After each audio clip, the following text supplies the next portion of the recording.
Holy Gospel according to St. Luke, the 24th chapter. Glory to you, O Lord. But on the first day of the week, at early dawn, the women came to the tomb, taking the spices that they had prepared.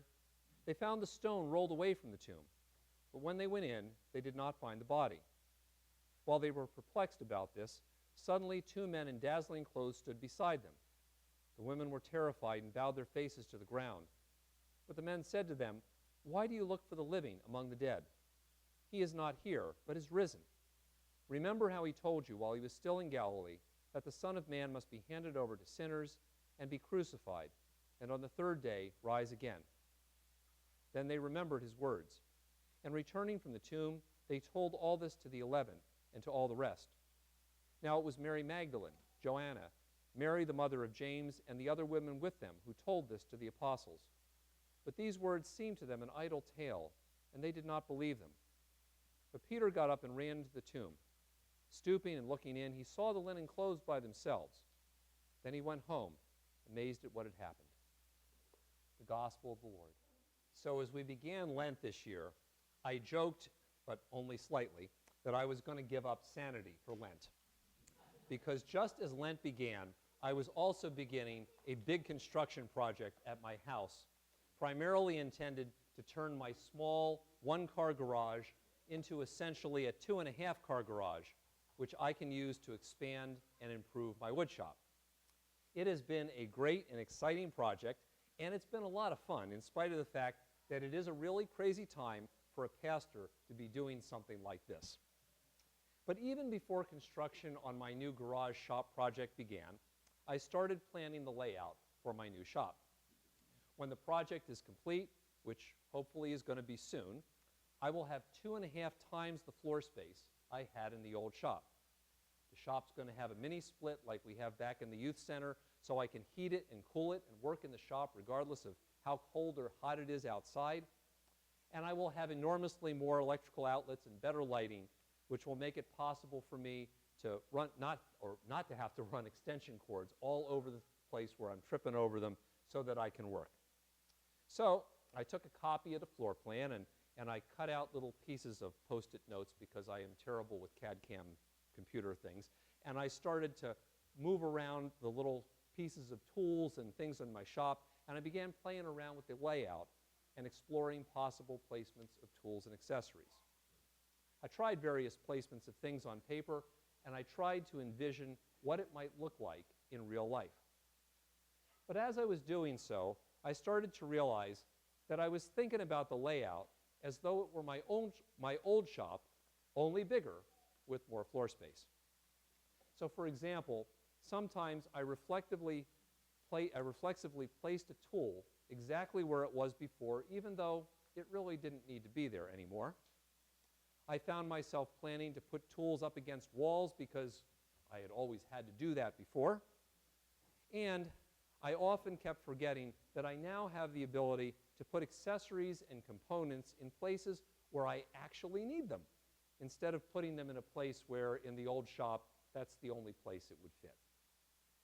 There's an old saying about thinking outside the box, but in this case, sometimes I was just envisioning a bigger box instead of reimagining new and creative possibilities. And I've thought about this as we move into Easter, because sometimes the new life promised to us through the resurrection of Jesus, whether now or in the life to come, can feel like this life, only bigger. At least for me, I sometimes imagine eternal life as my life now, only without problems and pain, and which will go on forever. I don't think those ideas are completely wrong, but sometimes that's just imagining more floor space. Yet in the resurrection, Jesus shows us a transformed life, complete with new and creative possibilities. After all, as we read about Jesus' resurrection, Jesus seems to be able to be in more than one place at the same time. As we read beyond today's gospel reading, it's clear that Jesus can be walking down the road with a couple of disciples heading to Emmaus all day, and yet at the same time also at some point appear to Peter. Jesus can enter rooms which are shut and locked, and yet he's not a ghost. And he can still eat, because after all, What is eternal life without being able to enjoy a big meal? Moreover, Jesus called his first disciples to live into the resurrection right now in this life. He called them to do more than simply live in a bigger box. He called them to think more creatively, to try things they hadn't tried before, and to trust him now in this life, to be with them as they went places they had probably never imagined before. But that is not always an easy thing to do. As with my old shop, we've all spent a lot of time and energy trying to adapt to the constraints and the realities of the way things are right now. Even envisioning something new and different can really be difficult, even when we're trying. In today's gospel reading, the women go to the tomb to anoint Jesus' body, which they hadn't had time to do on Friday because Passover and the Sabbath were beginning. As they get there, they find the stone rolled away and are met by two men in dazzling clothes, presumably angels, who ask them, "Why do you look for the living among the dead? He is not here, but is risen. Remember how he told you?" And yeah, they probably did remember Jesus saying those things, but what did those things actually mean? And how were they supposed to envision what resurrection would actually look and feel like? The only place they knew to start looking was in the old places, at the tomb. So then they go back and they tell the other disciples, who don't even believe that more floor space is possible, even though they also probably remember Jesus' words. And finally, Peter gets up and runs to the tomb, and he sees the linen clothes by themselves, and Luke says in our translation that he's amazed at what happened. But actually, the Greek word that Luke uses really means more like wondered and confused. Because at first, none of the disciples can even imagine that the resurrection could even be a real event in this life, which even provides additional floor space for right now. But as the stories go on, the disciples come to see and experience Jesus as an actual living person, and they're all relieved. But at first, they also think that this means that they can all now get out of Jerusalem and go resume their old lives and have a little more time to follow Jesus around, just like maybe having a little bit more floor space. But Jesus makes it clear that resurrection is more than that. The new life that Jesus brings isn't simply a bigger box than we've had in the past, but a new opportunity to live in new ways, to try new things, and to boldly trust Jesus as we live into the future. That's what the risen Jesus called the first disciples to do, and that's what the resurrection is supposed to be about for us as well. Today is not just a day when we celebrate something special happening for Jesus, nor is it simply a day to remember that we've got a great promise of eternal life when we die. Instead, like those first disciples, we're called to live into the resurrection right now by living as people who envision new possibilities. The first disciples were called by Jesus to be open to going new places and to take initiative to do things that they had never done in their lives before. Just so, we live into the resurrection when we shake off the idea that we have to live just like we've lived in the past, until Jesus comes.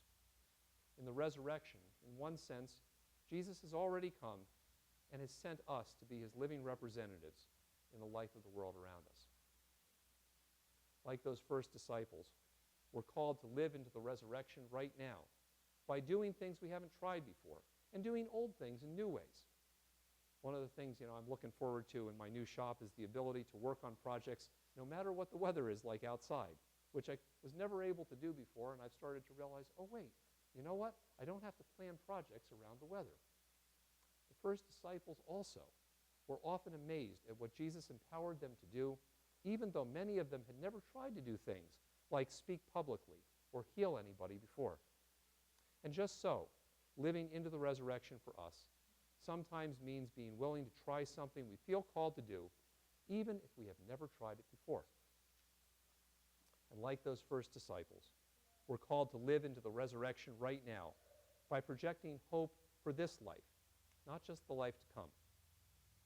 To be sure, the resurrection means hope for the life to come, but Jesus didn't have to be raised in order to show us that. He could have simply been a vision from heaven. But instead, Jesus was risen and called his disciples to be living signs of the world to come right now in this life.